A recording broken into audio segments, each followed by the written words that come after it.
Are you worried about the international break now? I am very worried about this international break, but some good news. I say good news, but is it really good news? We're hearing the news that Kai Havertz and Thomas Partey have both pulled out of their international teams for this up and coming international break, and you know I'm hoping that it is just like playing the dark arts, just saying Havertz has got a little knee injury, Thomas Partey's unwell, and I'm just hoping that this is just the fact of pulling them out of their international breaks. I'm also hoping that the rest of the team, or most of the team, also pull out of this international break, because it's a pointless game. These international breaks in during, I was going to say mid-season, but I mean during the season, are dangerous. Very, very dangerous. Look what happened to Martin Odegaard in the last international break. We're not going to see him until probably end of November, beginning of December. And that's if he can get back into the team, because we're coping pretty well without him. To be fair, we are coping pretty well without him, but it still hinders the squad depth. And that injury to Martin Odegaard could have been very detrimental to us. We've coped without him so far, so good. But we've got this next international break coming up this weekend. Oh, there's no Premier League the weekend because of the games we've got coming up for internationals, and it is very dangerous. And I'm so pleased that the likes of Kai Havertz, who's become instrumental to our success since the second half of last season and this season, been brilliant for us. I mean, I didn't like it when we signed him. I didn't get on board with him being in that midfield eight, trying to be the Xhaka replacement. I know Xhaka weren't the greatest player that we've ever had, but his last season at Arsenal was unbelievable, and you can't take that away from him. He had an unbelievable last season with Arsenal, the same as what Van Persie did all them years ago before he went to United. But it was a very similar story with Xhaka. He left the club and went on to bigger and better things, winning the league and in Germany. But since Kai Havertz has come to the club, there was a lot of toing and froing. There was a lot of the fan base, a lot of division about him. But no one can argue now that Kai Havertz is one of our best players, and is the player that's going to be our number 9 for the season, it looks like. And he's going to, I think he's capable of getting them 20, 25 goals that we're screaming out for up front, although we do need another option, because Jesus ain't the answer. Eddie Nketiah weren't the answer, but I think Jesus is going to be sold in the summer anyway. He's proved me wrong, John Collins. He's proved me wrong as well, mate. He's proved me wrong as well. But have you heard? This is the news, which is good news. I'm saying it's good news. There's an injury. He's got a knee injury, which is going to put him out of the Germany squad. But Arteta's saying that 2 weeks' time, by the time we go round again to the next round in the Premier League, he's going to be fit and raring to go. Also, Thomas Partey's pulled out of the Ghana squad for their internationals this weekend as well, which is another big bonus for Arsenal. But we've still got the likes of Bukayo Saka, Calafiori, Saliba. I don't know if there's any Brazilian games going on for Martinelli and Gabriel, but also I know that there is a lot of the other internationals, European internationals, like the Italians with Calafiore. Spain, Marino's been called up to the Spain squad, but I'm not sure if he's going to go on. Hopefully he don't. He's just returning from injury into our team, so hopefully he's not going to be going. But Saka will probably go, and Declan Rice will probably go to England. I'm really hoping that they pulled out like Phil Foden did. I think who else? There's a couple of other players that pulled out from the last international break, and hopefully these players we've got in our team all pull out. The international breaks are a pain in the arse. They really are. They drive me insane. There's no need for them, John. There is absolutely no need for these international breaks, and I don't know why it's insistent that these are played during the season. Do them in the close season. Have some sort of friendly tournament when there's no Euros or World Cup this summer. Do something in between. The off season of the internationals. Do them in between the summer breaks, in between the Euros and the World Cup. Do something like that. Stop these international friendlies. The painstaking. I know it's Nations League. I don't know if it's Nations League this time, but it was last time. But they're just ridiculous tournaments. This is a ridiculous thing. If you win that, what do you get? You get seeded. You get seeded in the World Cup if you win. What the fuck? Who cares if you're seeded or not? It's not going to affect the way you play football. It's a pointless thing. And they've sort of sugar-coated the friendlies by calling it a Nations League for the winners to be seeded for the tournaments. And it's unnecessary hardship because the injuries that could happen, potentially happen, and has happened. Don't forget the last time, it wasn't only Odegaard, who's out now till probably November, December. Calafiori, he picked up an injury as well in the last internationals. All right, it wasn't serious, but still an injury. It could have been worse. Any of our players, look what we've got. We've got a depleted squad. Some of them are coming back now, but if Saka gets injured or Declan Rice gets injured, we're going to be fucked. We are going to be fucked, and this little purple patch that we're going through at the moment, unbeaten, it could abruptly come to an end if we lose players like Declan Rice or Saka. We could lose another one of our starters, one of our top players. And if that happens, then it's going to seriously hinder our chances this season. If you're good enough, you'll win it, seeded or not. Exactly. You're going to... Seeding means you don't play the top teams, I suppose, because all the top teams, top-ranked teams, are getting their seeding, so they don't meet each other earlier on in the tournament. But it doesn't really matter to me because you will meet, you'll face a top-seeded team during the tournament regardless if you're going to go on and win it anyway. Partey is out injured now. Partey's it's a sugarcoat. In my opinion, I don't think he's actually injured. He's got a cold or he's unwell. I've heard he's unwell. It's not an injury. Havertz is an injury. It's a knee injury, but it's not serious. And he's going to be ready and raring to go after the international break. But hopefully it's like one of these dark art things, and they've pulled him out of the squad as a precaution. I wouldn't read too much into it being too serious. I'm hoping that it does. Saka and Rice and all the others, do the same thing because we can't have any more injuries. Havertz can rest up, exactly that. Have a break, put your feet up. Have a few days off, get back into training on Monday. Or whenever. Like, I just have 2 or 3 days off, have a rest up. The whole team have a rest up. But we can't now because they've got to go to the internationals, these fucking pointless friendlies. Listen, don't forget, John Acers in the chat. Stick a like on the video for us. Hopefully it helps project the channel out to other people. I'm trying to grow the channel. So if you like the content, stick a like on the video for us. Anybody that's watching now, it really would help me out, and I would really appreciate it. If you like the content, just smash it up. If you don't, then don't. If you do, I'd appreciate it. So what do you think about this? What do you think about these internationals? I'd like to know what everybody out there thinks about them. Do you think they're a necessity, or do you think they're a hindrance? Do you think they're a pain in the arse, as me and John does, who's in the chat there? It is a pain in the fucking arse, and it's just so annoying. It is so annoying. Waste of time. Exactly, John. It's a proper waste of time.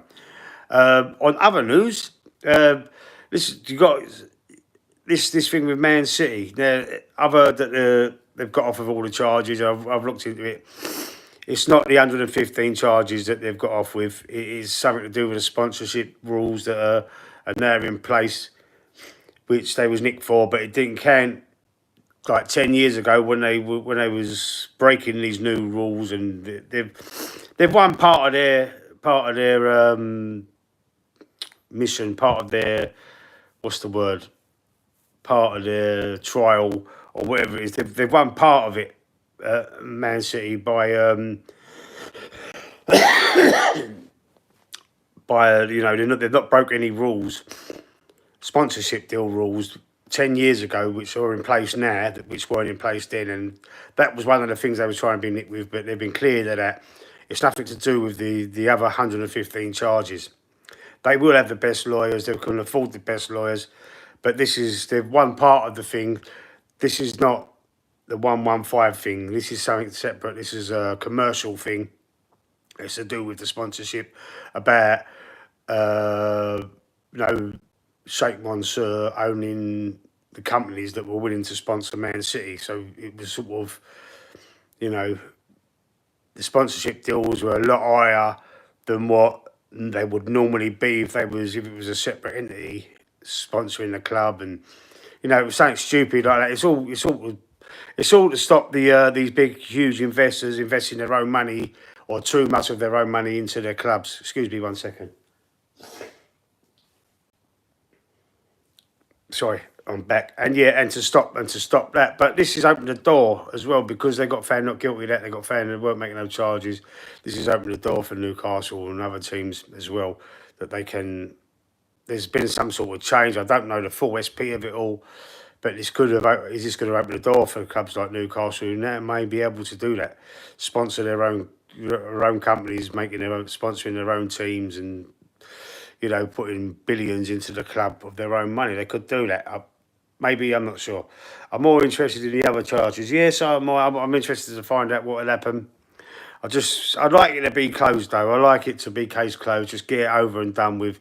Get all this shit finally done and dusted. So so everyone knows where they stand, because this could rumble on for years. This one, it's going to be loopholes left, right, and centre. The solicitors that Man City have got there, they're obviously going to be the best in the best ever. They're gonna make it drag on for as long as humanely possible. They will, especially if they're guilty of it, especially if they know they're guilty of it. They will find these loopholes, these laws, and it'll just drag on and on and on and on, and City will win title after title after title while this is happening. But don't forget, these are historical charges as well. So the titles that they're winning at the moment, they're not breaking any laws. So last year, the year before, whatever, maybe they haven't broken any of the laws out of the last 7 out of the last 6 that they've won. Or is it? Yeah, 7 out of the last 6. 7 out. What is it? 7 out of 6. How can it be 7 out of 6? 6 out of 7. Or 7 out of 8, or something that they've actually won. They won 4 in a row. Then before that, Liverpool. Then they won 3. Yeah, so it's 7 out of 8 that they've won. I don't know if it's going to affect the credentials for them titles that they've won, but definitely not the last 2 anyway. Definitely not the last 2, because they're definitely not broken any laws, because the charge has been going on. It's been going on for that long already. What I can't understand is why let it build charges before dealing with it. That's a great point, because Everton and Nottingham Forest got done last season straight away, didn't they? That's a fantastic point, John. Maybe they just realised there was one, and then once they started looking into it, they started finding more and more and more. They probably didn't even realise or didn't know. Perhaps that's the only explanation I can think of. Perhaps they noticed one and thought, hold up a minute, let's have a little butchers at this, and they noticed more and more and more. Maybe that was it. That's all I can think of. But anyway, I just wanted to get your opinions on these international breaks, on this little question. I was asked the question myself, so this is this show. You know the shows, John. You've been in a few of them. The Answering Questions live show. It's on the play. There's a playlist, Answering Questions live, and I get asked a question and I answer it live. Anyone else out there want to ask me any questions? Listen, go on my channel, comment on this video, or there's links on the channel to the Instagram, Facebook page, Twitter.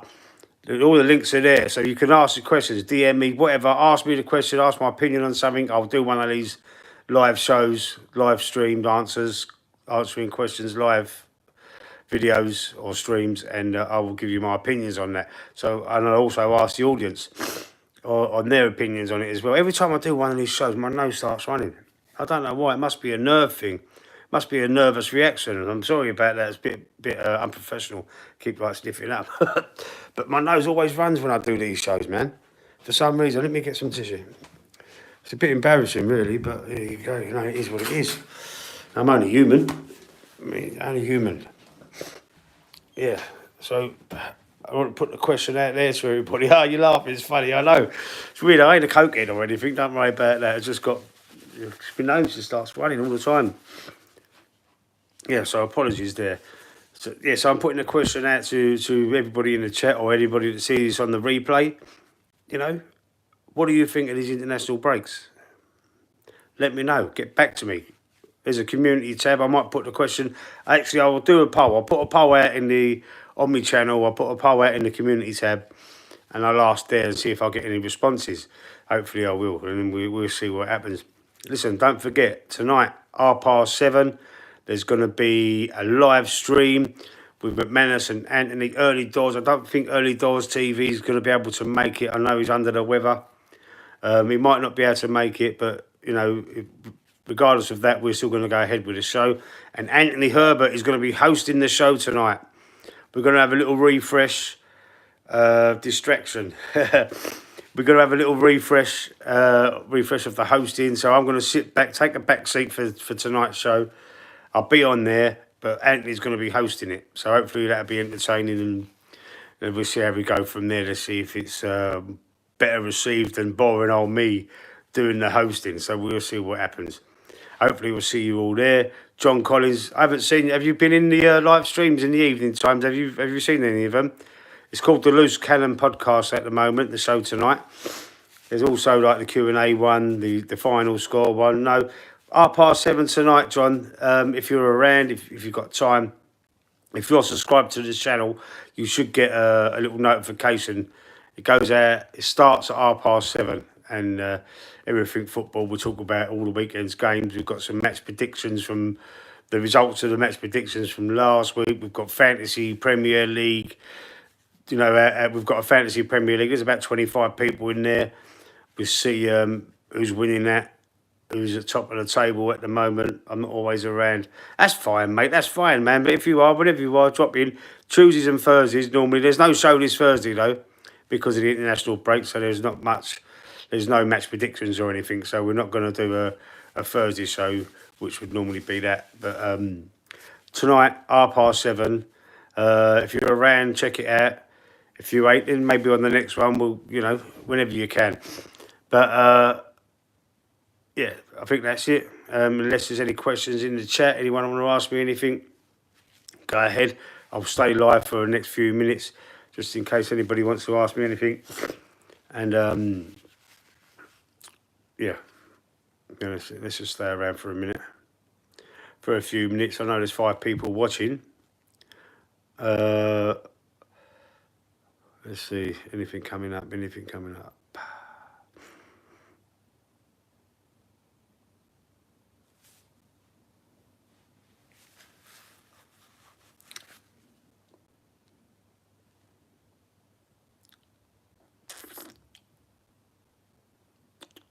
No, nothing really happening at the moment. So, all right. So then let's just end the stream, and hopefully I will see you all tonight. Laters.